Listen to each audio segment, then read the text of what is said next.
Group मेरा हो गया स्टार्ट। देखो सुनो,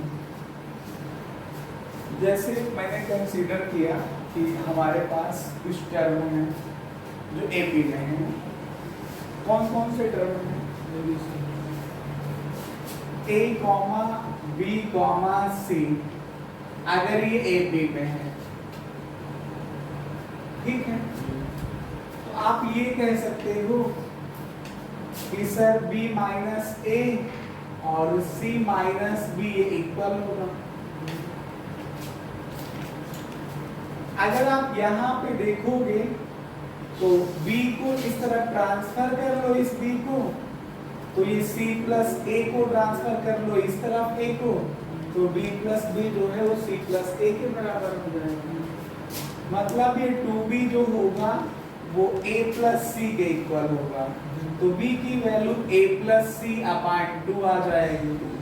एक बात हमको ये समझ में आ रही है क्या, कि जैसे हमारे पास कोई भी दो टर्म है a c, तो इनके बीच में जो इनका मीन निकल के आ रहा है, जो इनके बीच का टर्म निकल के आ रहा है, वो कितना आ रहा है? a plus C upon 2। बोलो, तो ऐसे ही अगर हम लेट कर लें कि हमारे पास दो टर्म हैं a एंड b, a और b हमारे पास दो टर्म हैं, तो जो इनका मीन होगा इसको बोलेंगे अरिथमेटिक मीन। क्या बोलेंगे? अरिथमेटिक मीन बोलेंगे ना। अरिथमेटिक मीन को हिंदी वाले समांतर माध्य पढ़ते हैं। मीन मतलब माध्य, बीच का पद। कितना होगा? a प्लस बी अपॉन 2 होगा जाकर के। कितना होगा? a प्लस बी अपॉन 2 होगा। तो दो नंबर का अरिथमेटिक मीन निकाल लोगे, कोई भी कोई दो नंबर मतलब अरिथमेटिक मीन मतलब औसत, एवरेज। किसी के फिजिक्स में 15 नंबर आए, मैथमेटिक्स आउट ऑफ 20 में बोल रहा हूँ, और मैथमेटिक्स में जो है 17 आ गए, 17 आ गए, तो औसत कितना हुआ? 15 प्लस 17 बटे 2, मतलब 16 नंबर का औसत आया। अगर परसेंटेज ऐड किया जाएगा तब तो 80% आ जाएगा, कि 20 में आपके 16 आ रहे हैं तो 100 में आपके 80 आ रहे हैं। ठीक है, तो ऐसे ही क्वेश्चनों को लेकर के आज हम एक मोस्ट इंपॉर्टेंट क्वेश्चंस लेके आए हैं। मोस्ट इंपॉर्टेंट क्वेश्चन है, आप लोग इसको लिख सकते हैं। लिखिए, इफ a की पावर n प्लस 1,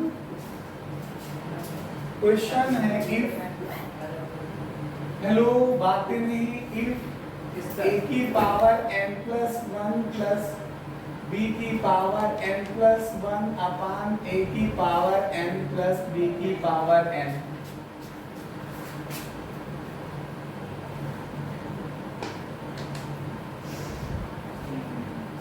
a व b का इफ a की power n plus 1 plus b की power n plus 1 total upon a की पावर n प्लस b की power 1 is arithmetic mean of a and b, is arithmetic mean of a and b, is arithmetic mean of a and b,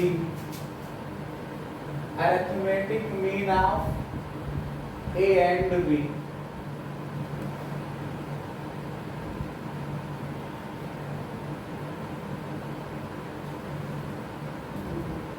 Then find the value of a. Then find the value of a. Board आ रहा है आपको? Then find the then find the value of n।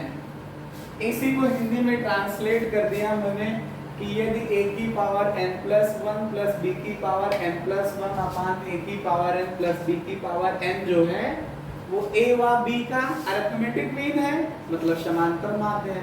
तो find the value of n मतलब n की value, मतलब n का मान ज्ञात करना है। ठीक है, आप क्वेश्चन को समझिएगा, इसका सॉल्यूशन, ये क्वेश्चन कंपटीशन में आ चुका है, यहाँ तक कि जो टीजीटी का एग्जाम भी लोग देते हैं, ट्रेंड ग्रेजुएट टीचर या पोस्ट ग्रेजुएट टीचर हम जैसे लोग जो बनते हैं, वो भी इस क्वेश्चन को सॉल्व करके वहां तक पहुंचते हैं। ये क्वेश्चन कई बार वहां भी आया है, तो तुम्हारे लिए भी इंपॉर्टेंट है, ठीक है, आप समझिएगा इसे।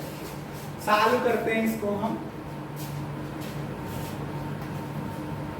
देखो लिखा है कि a की पावर n+1 प्लस b की पावर में n+1 टोटल अपान a की पावर n प्लस b की पावर 1 b की पावर n, ये क्या है? ये a व b का अरिथमेटिक मीन है ना। आगे आप लोग लिखिए इज इक्वल टू क्या है? Arithmetic mean of a and b।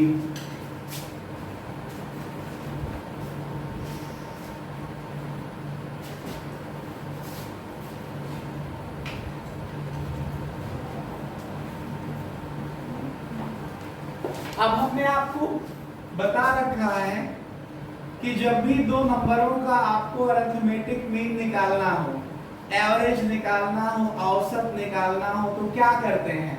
दोनों नंबर को ऐड करके और 2 से डिवाइड कर देते हैं। तो ये a और b का अरिथमेटिक मीन था, इसका मतलब ये वैल्यू जो है वो किसके इक्वल है? a + b/2 के इक्वल है। अब आप इसको सॉल्व कर लीजिए। 2 से इसमें मल्टीप्लाई करिए, क्रॉस मल्टीप्लिकेशन, 2 * a की पावर n+1 प्लस 2 * b की पावर में n+1। अब a की पावर n प्लस b की पावर n को मल्टीप्लाई किसमें आप लोग करोगे? a प्लस b में। कोई यहाँ पे समस्या सवाल? आप देखिए इसको 2 * a की पावर n+1 आया प्लस 2 * b की पावर में n+1 आ गया।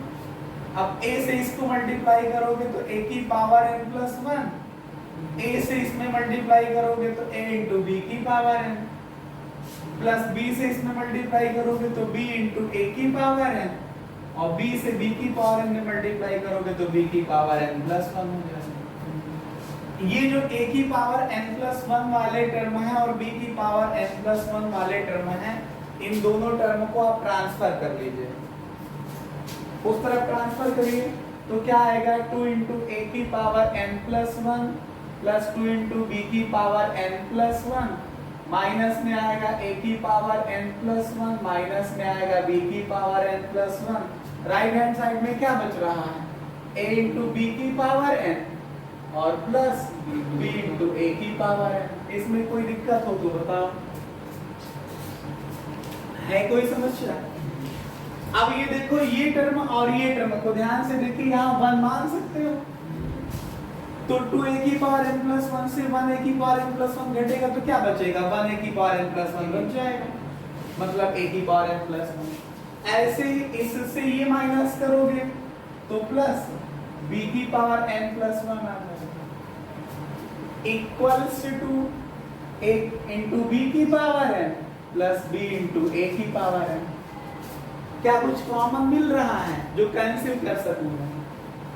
नहीं है कॉमन, इस तरफ नहीं है, इस तरफ है थोड़ा बहुत a b मिल करके, तो काम चलेगा नहीं। एक काम करिए, b की पावर n को इधर ले लीजिए, इसको इधर ट्रांसफर करिए, क्योंकि इसमें a की पावर n+1 है, वहां a की पावर n है, तो ये आ जाएगा आपके पास a * n+1, a की power n+1 minus b * a की पावर n, और यहाँ a * b की पावर n है, इंटू माइनस में b की पावर n+1 हो जाएगा। कोई दिक्कत? इन दोनों में बताइए क्या कॉमन है? a की पावर n, दोनों में बताइए क्या कॉमन है? a की पावर n कॉमन लो, यहाँ से क्या बचेगा? इस वाले में, इसमें जानते हो कितनी पावर है? n+1, मतलब हुआ कि a की पावर n * a, तभी तो पावर n+1 होगी, तो ये क्या होगा? a बचेगा और यहाँ पे माइनस का b बच जाएगा, और इन दोनों में देखो b की पावर n आप कॉमन ले सकते हो, तो यहाँ a बच जाएगा माइनस का b। ये दोनों टर्म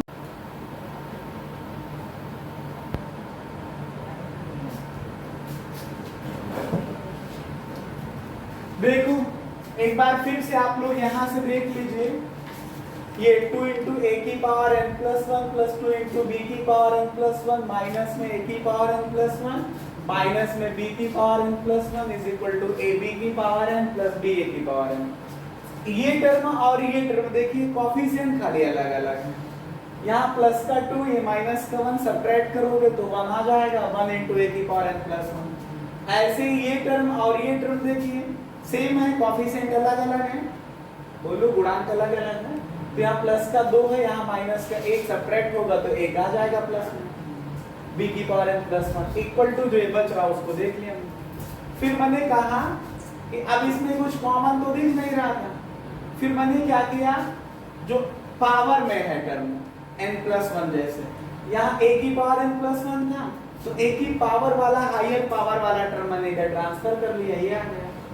यहाँ पे बचा a इंटू बी की पावर n और b की पावर n प्लस 1 वाले टर्म को मैंने यहाँ ट्रांसफर कर दिया। अब इन दोनों में मैंने कॉमन लिया क्या, a की पावर n। कैसे, a की पावर जो n प्लस 1 है इसको समझो तो a की पावर n इंटू a की पावर 1 है। आपने पढ़ा बेस इक्वल होती तो पावर ऐड हो जाते हैं, आधार बराबर तो जाते जुड़ जाते हैं, उसी नियम से मैंने इसको तोड़ा। तो अब इन दोनों में दिखाई पड़ा ना कि इसके भी पास क्या है, a की पावर n इंटू a और यहाँ भी लिखा है a की पावर n, a की पावर n कॉमन ले लिया तो यहाँ a बच गया और माइनस यहाँ b बच गया। वही हाल यहाँ पे किया, b की पावर n कॉमन ले लिया तो यहाँ a बच गया माइनस यहाँ b की पावर n इंटू b लिखा है तो b बच गया। a माइनस b को इधर ट्रांसफर करोगे तो a माइनस b कट जाएगा, क्या बचेगा, a की power n is equal to b की पावर n। सोचो, दिमाग लगाओ अपना, कभी भी क्या ऐसा पॉसिबल है कि दो अलग अलग बेस हों, जैसे 4 और 6, उनकी कोई भी पावर लो, क्या इक्वल आ सकता है? आ सकता है एक केस में, जब पावर 0 हो तो वैल्यू 1 हो जाएगी दोनों की, तभी इक्वल हो सकता, अदरवाइज कभी नहीं। तो यहाँ पे मैं यही बात को समझाना चाह रहा हूँ कि n की वैल्यू 0 आएगी। कैसे 0 आएगी, क्योंकि बेस अलग अलग है। या तो क्वेश्चन में लिखा होता है कि बेस a और b इक्वल है, तो नहीं लिखा तो हम ये मान के चल रहे हैं कि डिस्टिंक्ट है। अगर ये अलग अलग है, थोड़ा सीधा बैठ जाए ऐसे, तो a की power n is equal to b की पावर n है, बेस अलग अलग है, पावर इक्वल है, दोनों वैल्यू इक्वल है पॉसिबल? आप अपने दिमाग में 4 ले लो, अपने दिमाग में 10 ले लो, उनकी पावर इक्वल करो, जैसे 4 की पावर 2 करो, 10 की पावर 2 करो, इक्वल आएगा। 4 की पावर 1 करो, 10 की पावर 1 करो, इक्वल आएगा। लेकिन 4 की पावर 0 करो और 10 की पावर 0 करो, इक्वल आएगा। वह दोनों केस में आएगा। तो n की वैल्यू क्या आएगी, इसका मतलब 0 आ जाएगी। पावर कितनी होनी चाहिए, 0। यही बात को मैं यहाँ से समझाना चाह रहा हूँ। मैंने यहाँ पे माना कि ये 1 है, इसके साथ मल्टीप्लिकेशन में इसको ट्रांसफर कर दिया तो इतना आ जाएगा।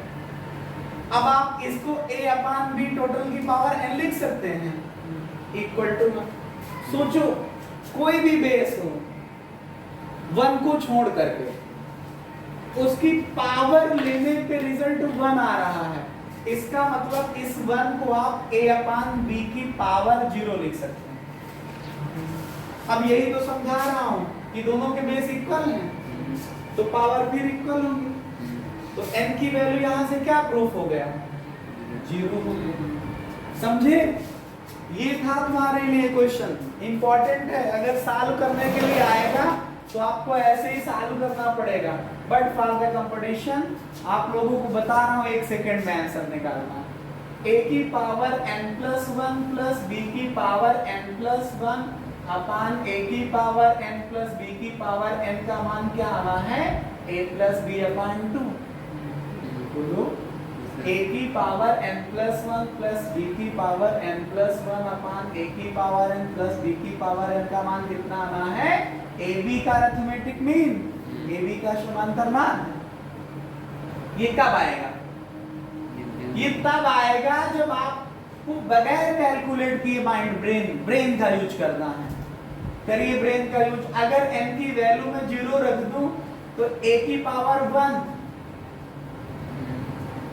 और n की वैल्यू 0 रख दूं तो b की पावर 1 मतलब b, और यहाँ a की पावर 0 का मतलब 1 प्लस 1। ये देखो इसके इक्वल तो है, तो जब कंपटीशन में क्वेश्चन आता है तो आपको इतना लंबा चौड़ा सॉल्व करने की जरूरत नहीं है। जो ऑप्शंस होते हैं वहां पे 0 होगा, -1 होगा, 1 होगा, 2 होगा, उन्हीं ऑप्शंस पे सोच लेना है। और फिलहाल जब आप प्रैक्टिस पे रखोगे तो देखते ही पता चल जाता है कितना आएगा। ठीक है, बोलो। देखिए अर्पित, देखिए अर्पित तुम यहाँ पे आगे आओ, ये डिस्टर्ब करता ऋतिक। ऋतिक को भी एक्सपीरियंस नहीं जाता। अंश आप एनएपी समांतर श्रेणी के n पदों का योग निकालना चाह रहा हूं मैं। A1, A2, A3, A4 and so on An are in AP मतलब समांतर श्रेणी में है। तो इसका जो फर्स्ट टर्म A है वो कौन होगा? A1। और कॉमन डिफरेंस जो होगा, जिसको आप लोग हिंदी वाले पढ़ते हैं, बार बार बता चुका हूं, बोलने की कोई जरूरत नहीं है। D कॉमन डिफरेंस को D, सर्वांतर को D। कैसे निकालोगे? A2 से चाहे A1 को घटा दो, चाहे A3 से A2 को घटा दो, चाहे A4 से A3 को माइनस कर दो, या एंड सो ऑन An से An -1 को माइनस कर देना। ये सब इक्वल है। इसका मतलब ये हुआ, इसका मतलब ये हुआ कि A1 तो A है और A2 क्या है? वो A1 प्लस D है, मतलब A प्लस D है। A3 क्या है? A2 प्लस D है, मतलब A प्लस 2D है। A4 का मतलब A प्लस 3D है। ऐसे ही जब आप An निकालोगे तो A plus n minus 1 into D. ये प्रूफ करते समय मैंने आपको समझाया था जब nth टर्म का फार्मूला प्रूफ कर रहा था। बात समझे? अब देखो, जैसे मैं लेट करूं, मानू, क्या मानू, क्या माना कि Sn का मतलब है sum of n terms of sum of n terms of AP। Hindi में पढ़ेंगे, समांतर श्रेणी के n पदों का योग लिखना हो तो लिख लेना हिंदी वाले। Sn इज इक्वल टू क्या आ जाएगा?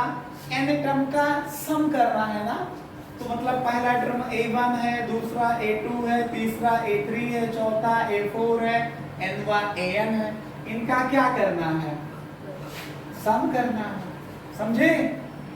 तो Sn का मतलब हुआ जाकर के A1 का मतलब A, A2 का मतलब A प्लस D, A3 का मतलब A प्लस 2D, A4 का मतलब A प्लस 3D। बोलो, plus and so on An का मतलब A plus n minus 1 into D। इसमें कोई दिक्कत है? आओ तुमको एक जादू दिखाए मैथमेटिक्स में, तुमको कुछ नई बात बताने जा रहे हैं। जैसे मान लो थोड़ी देर के लिए 1 प्लस 3 प्लस 5 प्लस 7 प्लस 9, एक छोटा सा एग्जांपल लेंगे। बताइए एपी में था कि नहीं? एपी में। अगर इसी सीरीज को पलट करके लिखो, 9 plus 7 plus 3 plus 9 plus 7 plus 5 plus 3 plus 1, और इनको कॉलम वाइज ऐड करिए, कभी देखा था?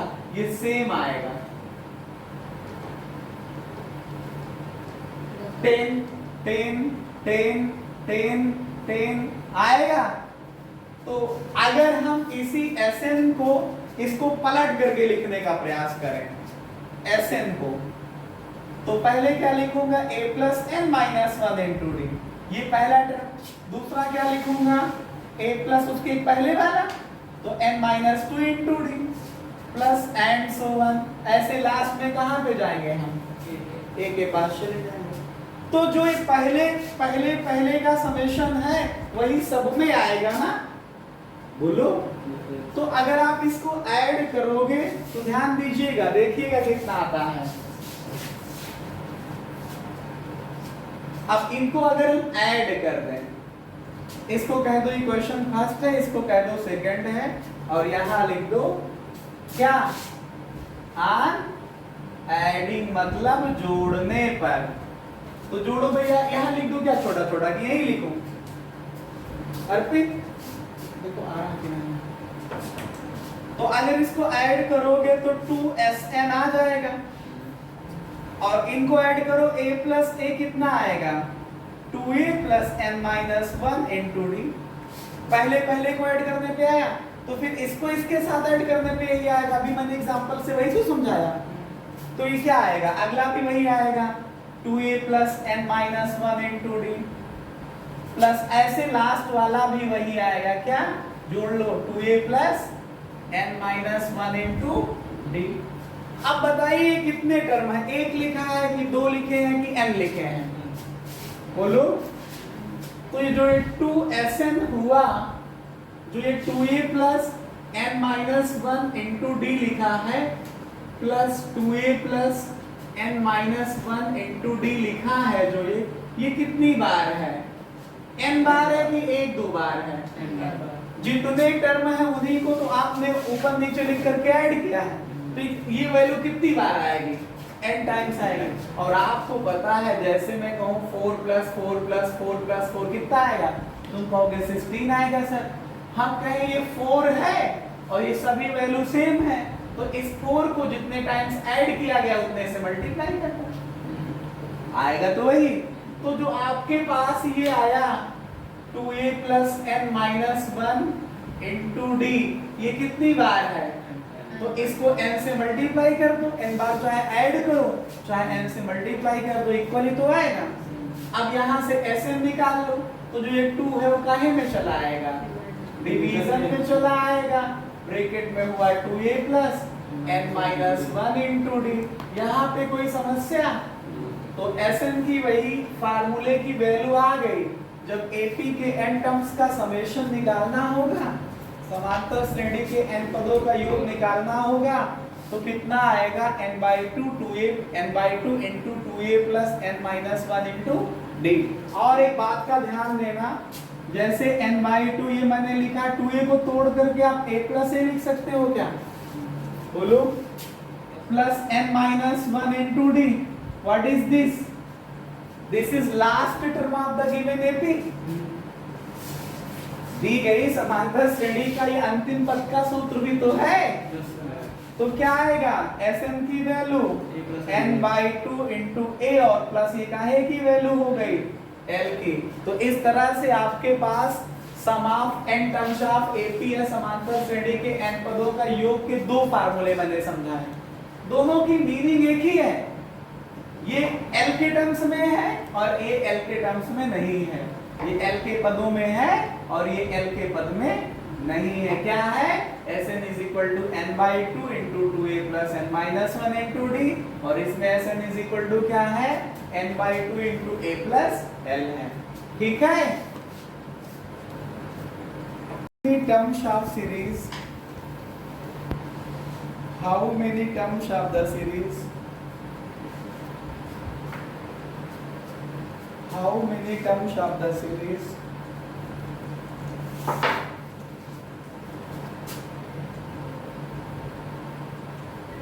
how many terms of the series,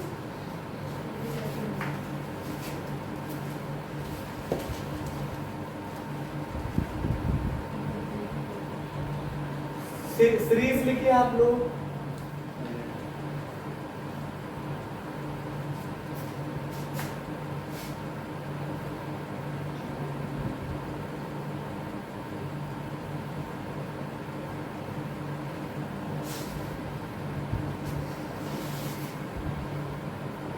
be taken so that their sum is 513. Explain the double answer. Explain the double answer. Be taken, show that their sum is 513. So that their sum is 513. Explain the double answer. कह रहे हैं कि जो श्रेणी है 54, 51, 48 के कितने पदों का योग 513 होगा। अगर इसके डबल आंसर आए तो उसको एक्सप्लेन करिए। समझ पा रहे हैं, अगर डबल आंसर आ रहा तो उसको एक्सप्लेन करना है कि क्यों डबल हो रहा, समझे। अब थोड़ा सा समझिएगा। तो जो हमारे पास गिवन AP है, देखिए AP है कि नहीं, सब में डिफरेंस 3 का आ रहा है, 3 कम होता चला जा रहा है ना। तो पहले आप लिखेंगे क्या सॉल्यूशन में, इसका क्या सॉल्यूशन में लिखेंगे, बोलो given series 54, 51, 48, and so on is an AP। जो गिवन सीरीज है वो क्या है? AP है। हमने चेक कर लिया सबट्रैक्ट कर करके। पहले ये बात लिखना पड़ेगा कि AP है कि नहीं कोई भी सीरीज आपको मिले और बस स्टार्ट हो जाओ ऐड करना फार्मूला AP का लगा करके। ठीक है, तो इसका जो फर्स्ट टर्म जो हुआ A, क्या हुआ? पहला पद A कितना है? 54 है ना। कॉमन डिफरेंस कितना हुआ? बोलो शर्वांतर कितना हुआ? D की वैल्यू 51 माइनस 54 -3 हुआ जाकर के। ध्यान देना, जब सीरीज बढ़ेगी प्लस में आएगा और जब सीरीज की वैल्यू घट रही होगी तो डिफरेंस माइनस में आएगा। इसने कहा कितने टर्म का समेशन, मतलब n पूछा ना, और समेशन कितना है?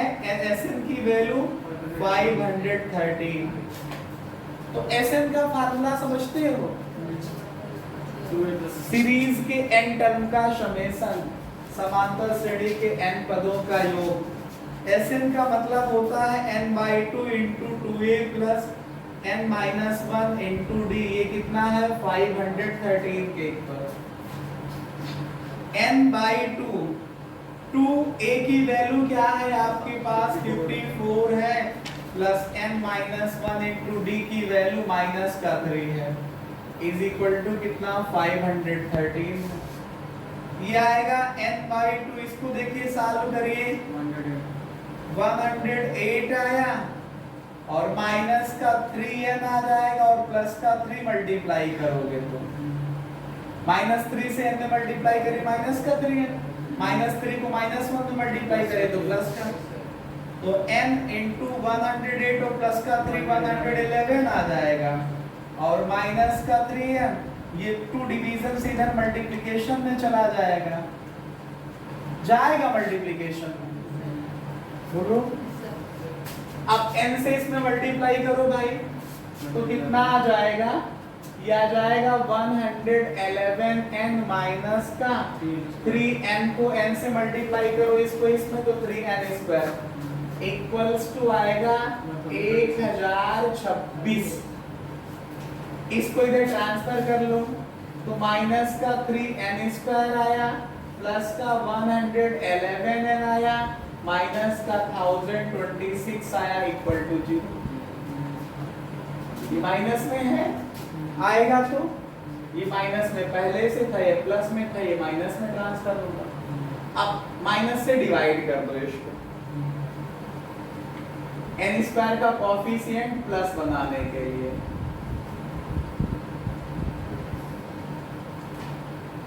इक्वल्स टू 0 आएगा। अब ये क्वाड्रेटिक इक्वेशन बन गया n में, द्विघात समीकरण बन गया n में। बना? बोलो n में एक ऐसी इक्वेशन बन गई, क्वाड्रेटिक इक्वेशन बन गई।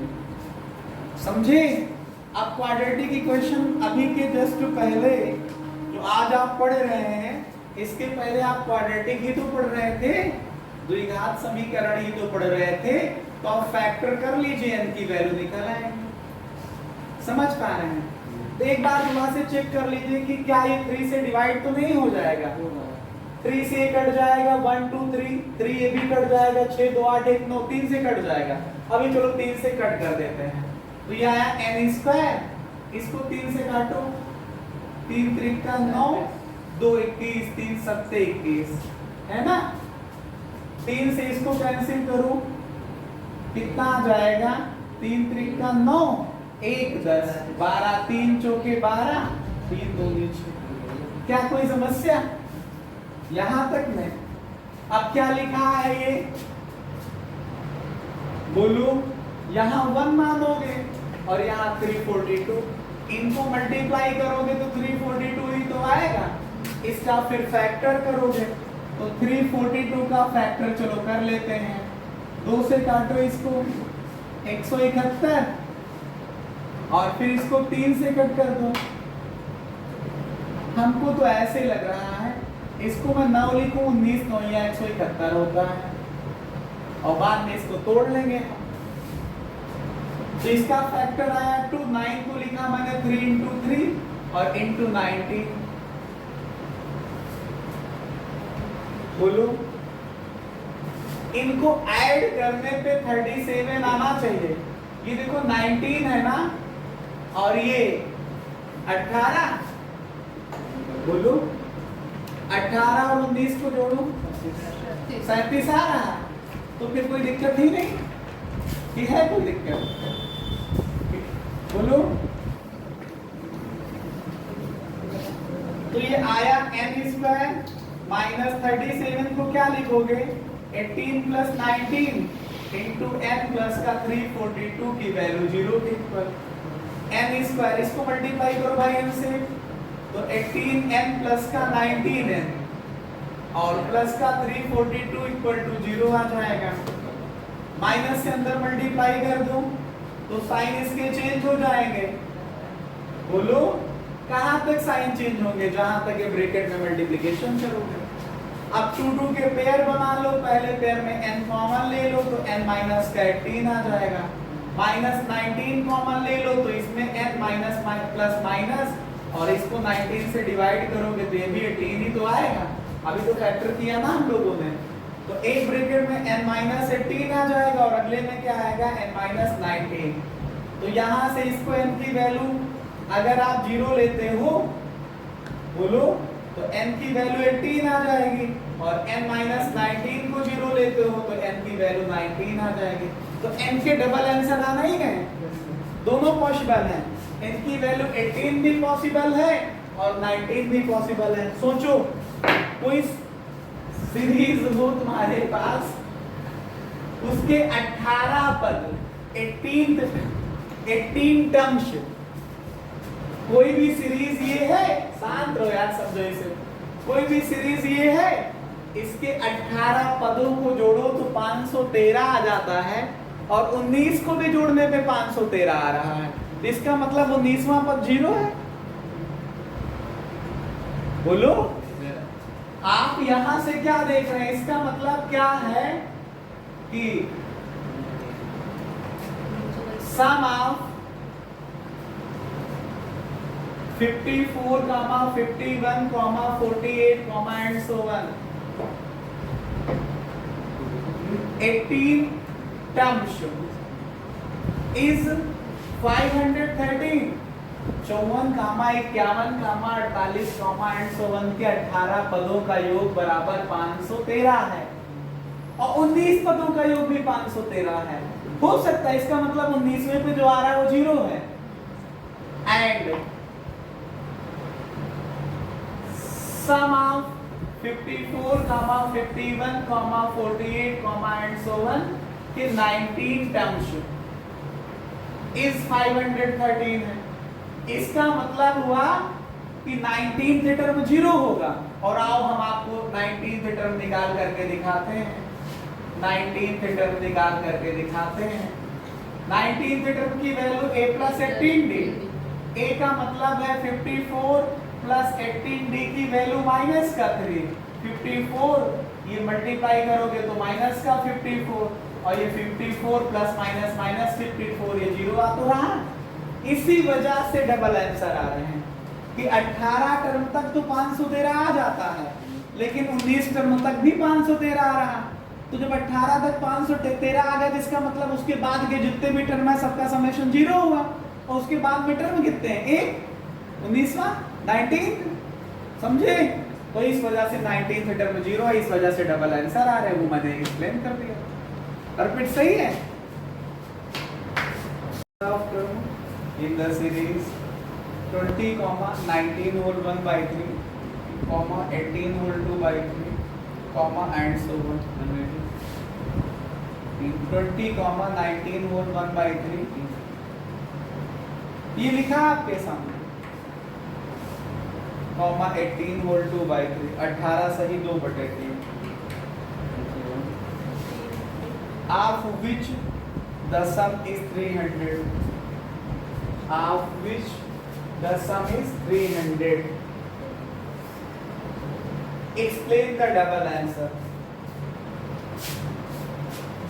दो उत्तर क्यों आएंगे इसको एक्सप्लेन करना है आपको। जो श्रेणी दी है, जो सीरीज दी है, सबसे पहले आपको इसने कहीं नहीं लिखा है कि एपी है, तो आप सबट्रैक्ट करके बाहर रफ में देख लेंगे कि एपी है कि नहीं। तो वही मैं लिख रहा हूं। क्या लिख रहा हूं बताइए?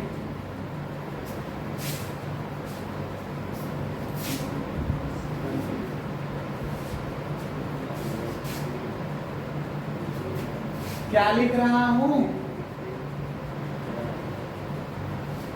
बताइए? कौन सी सीरीज है?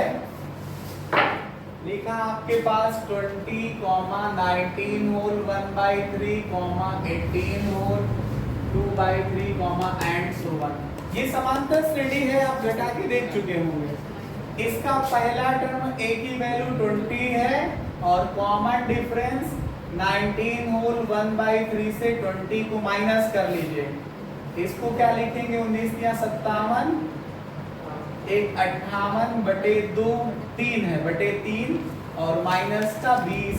इसमें भी आप लिखेंगे डिनोमिनेटर इक्वल करके। बोलो, 20 को 20/1 लिखोगे, 3 से ऊपर नीचे मल्टीप्लाई कर दिया, छोटा सा फ्रैक्शन सेट कर दिया, तो कितना आएगा? माइनस का 2/3 भाई आएगा 58, माइनस का 60, माइनस का 2/3 हो जाएगा। अब कितने टर्म है ये पूछा गया है और समेशन कितना है? Sn की वैल्यू 300 है। कितनी है? 300 है। समझ रहे हो? अब Sn का मैंने फार्मूला लगा दिया। Sn इज इक्वल टू क्या होता है? n/2 × 2a + n-1 × d।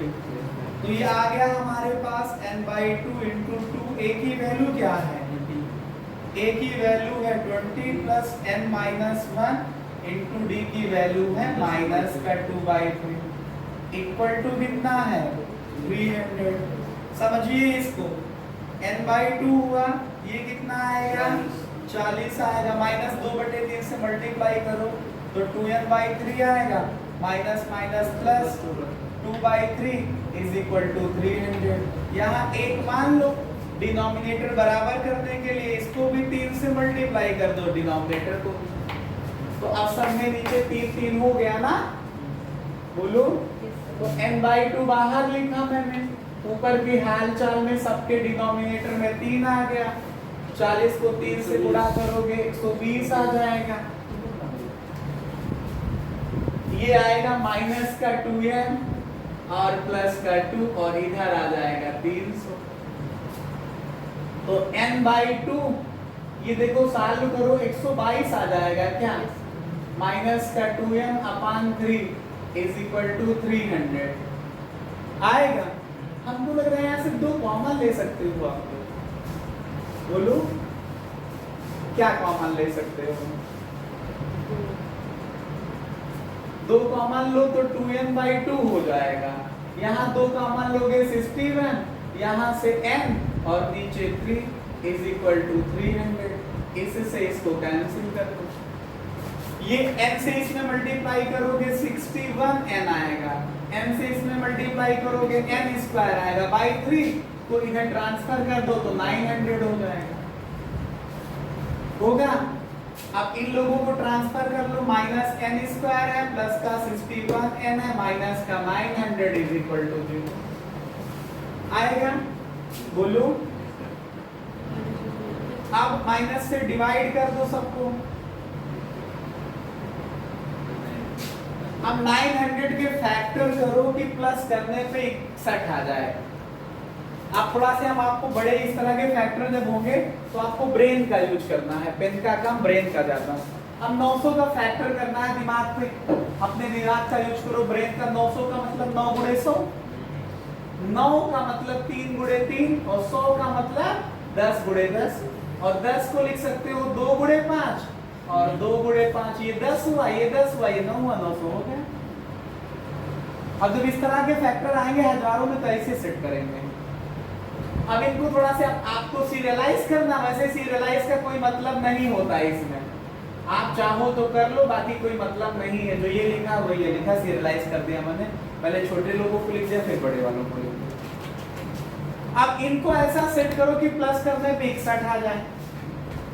देखो मैंने ये ले लिया 25, टैंक 75, अगर यहाँ तक लेते तो ज्यादा हो जाता है, तो इसका मतलब थोड़ा रुको, ये 2 दूनी 4 तय 12, 12 पंचे 60, ज्यादा हो गया।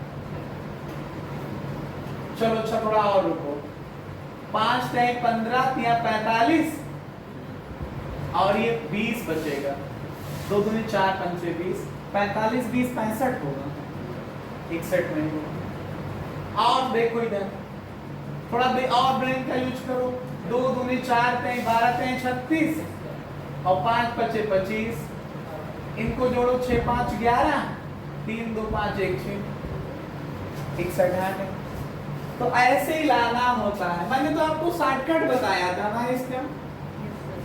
अब एक लाइन में फैक्टर करना सीखें। जब इसका कोएफिशिएंट यहाँ 1 लिखा हो, 900 के फैक्टरों में क्या आया भैया, माइनस का 36 और माइनस का 25, इन दोनों को प्लस करो तो माइनस का 61 आ जाएगा। प्लस करो, माइनस माइनस दोनों हैं तो ऐड ही तो करोगे ना, तो माइनस का 61 आएगा, और यहाँ पे n लगा दो, बोलो हो गया फैक्टर इक्वल टू 0। तो n की वैल्यू यहाँ से निकालोगे 36 आएगी, यहाँ से निकालोगे 25 आएगी।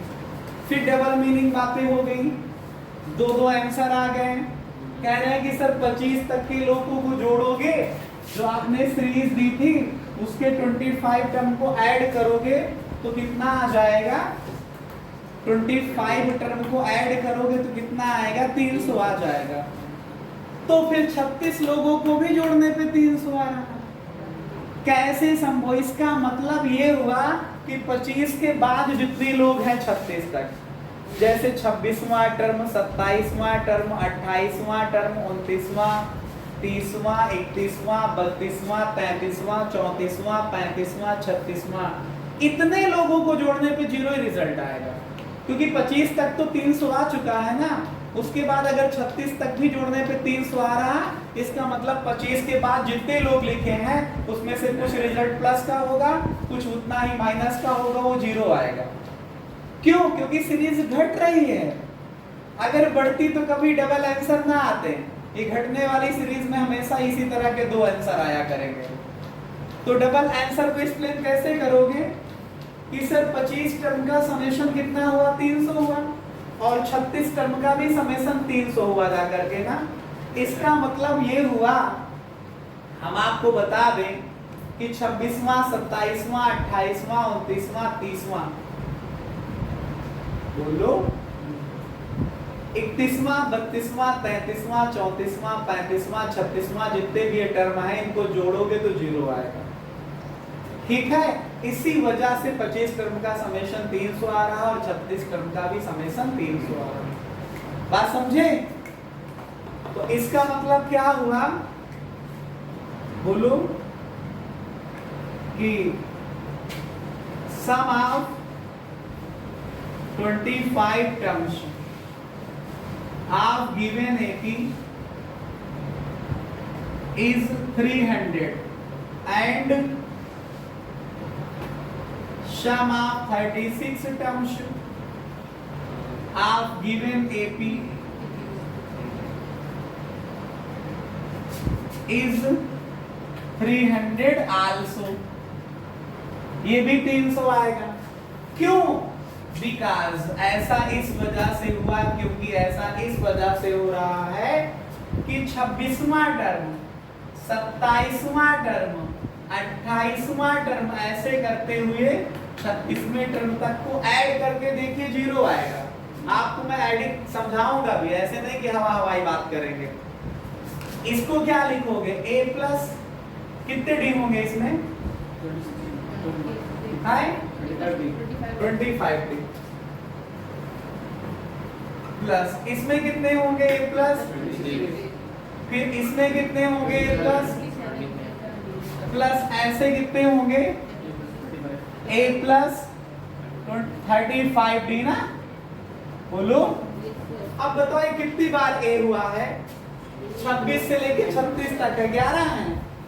26 में 1, 27, 2, 3, 4, 5 ऐसे गिनो, 11 आएंगे सारे। जोड़ के देख लो ना, जोड़ लो ना। 26, 27 में, 28 में, 29 में, 30 में, 31 में, 32 में, 33 में, 34 में, 35 में, 36 में, 11 आएंगे। तो 11 तो a है, और ये 25 से लेके इसी तरह लिखते जाओ 35 तक। 25 से लेकर के जाओ 35 तक, देखो कितना आ रहा है, जोड़ो। 25 प्लस 26 जोड़ो बाहर। 25 plus 26 plus 27 plus 28 plus 29 plus 30 35 तक लिखो। हमारा चेहरा कहाँ देख रहे हो तुम लोग? वीडियो के माध्यम से। फ्रंट पे हो तो बताऊं मैं तुमको, ऐड करो कैसे बताना है।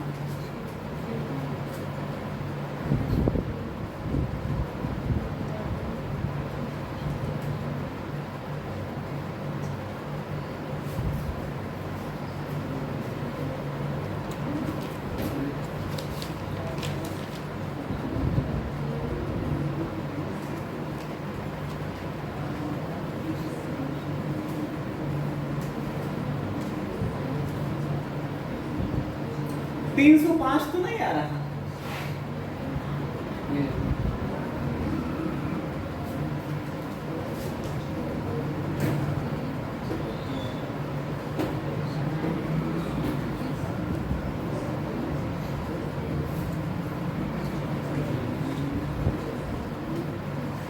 है कितना? 364।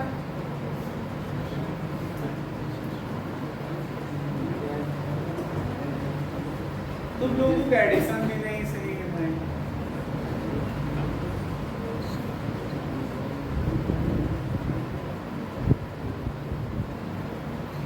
एक बार ऐड कर लीजिए।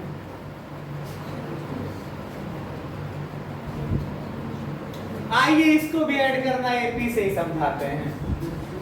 ये 25 plus 26 plus 27 plus and so 35 तक कितने लोग हैं? ये कितने लोग हैं? ये 11 हैं। n/2 इंटू पहला टर्म प्लस लास्ट टर्म, तो 11/2, और ये कितना आया? 35, 60 आया ना, 30, 330 आ रहा क्या? इसको भी मैं 31 से जोड़ देता हूँ भाई। इसमें आपके पास 25, 26, 27, 28, 29, 30, 31, 32 कितने लोग हैं 35 तक? 10 है कि 11? गिन लीजिए। 25 से लेकर के 35 तक 11 लोग हैं।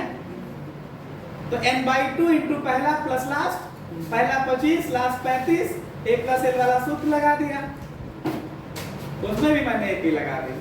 तो कितना आ जाएगा? 330d ना, बोलो। अब इसको आप वैल्यू पुट करके देखिए, 0 आ जाएगा। ये एक्सप्लेनेशन बुक वाले नहीं दे पाते हैं। 11a का मतलब 20 प्लस 330d का मतलब -2/3, ये 220 आ जाएगा। इससे इसको काटोगे तो 110 आएगा माइनस का 2, ये 220 आएगा। इसको जो मल्टीप्लाई करोगे 220, ये रिजल्ट 0। मैं यही तो कह रहा था कि 25 के बाद जितने टर्म है 35 तक 36 तक, उन सबको जोड़ोगे तो आंसर कितना आएगा? 0 के बराबर आएगा। इसी वजह से डबल आंसर आ जाते हैं। और ये तभी पॉसिबल होगा जब सीरीज आपके पास निगेटिव वाली होगी, पॉजिटिव वाले में नहीं होगा। जब सीरीज डिक्रीजिंग ऑर्डर में होगी तब ऐसा पॉसिबल होगा।